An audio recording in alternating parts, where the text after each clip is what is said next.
so for today's video, tuturuan ko kayo guys kung paano ba ninyo mapaprivate ang inyong mga Facebook friends. So may nagtanong sa akin guys kasi ayaw niya daw po na nakikita ng ibang tao kung sino-sino nga ba yung mga friends niya sa Facebook.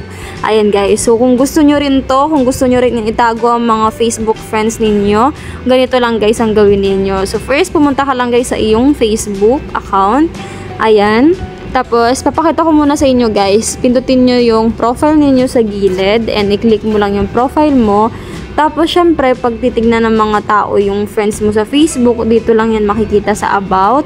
Tapos, pag mag-scroll sila guys, makikita nila dito yung friends mo. Ayan, pag i-click nila yan, makikita na nila yung mga friends mo lahat.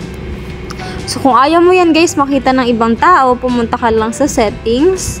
Ayan, settings and privacy, tapos settings. Tapos guys, mag-scroll ka lang, hanapin mo lang tong how people find and contact you.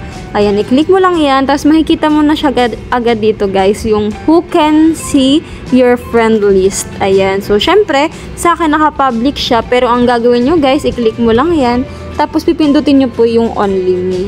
So, ganun lang guys. Tapos, okay na yan. Wala na kayong kailangan pindutin pa. Ayan, automatic na hindi na po makikita ng ibang tao yung mga friends ninyo sa Facebook. So, ganun lang guys.